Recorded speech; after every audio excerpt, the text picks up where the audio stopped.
Hey everyone, and welcome! Today we're tackling a really interesting probability problem called New 21 Game.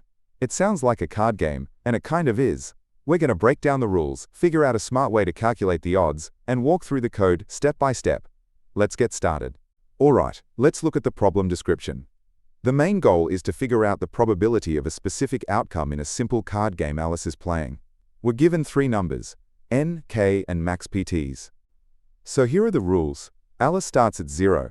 The key rule is she only draws if her score is strictly less than k. Combatame. Think of k as the danger zone. Once her score is k or more, she has to stop. The cards she can draw range from 1 up to a value we're given, called maxPts. And the question we have to answer is this.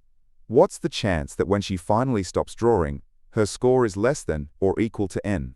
It's a classic probability problem, and it has a really elegant solution. Let's walk through an example to make this concrete. Imagine n is 6, k is 1, and maxPts is 10. Alice starts with 0 points. The rule says she draws if her score is less than k, and 0 is less than 1, so she has to draw a card. The card can be any number from 1 to 10. After this first draw, her score will be at least 1, which means it's now greater than or equal to k. So she stops right away.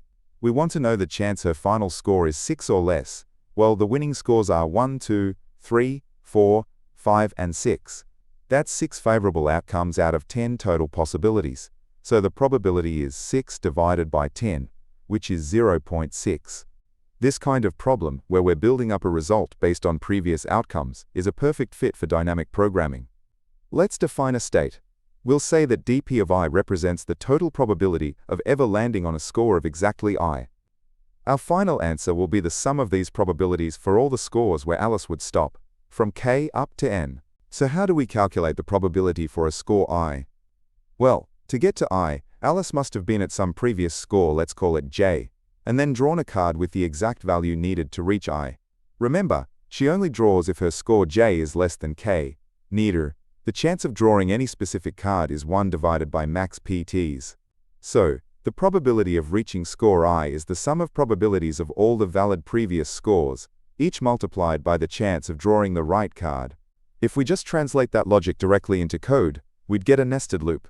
The outer loop calculates the probability for each score I, and the inner loop looks back at the last maxPts scores to sum up their probabilities. This gives us a time complexity of big O of n times maxPts, which is too slow for the problem's constraints. We need a faster way.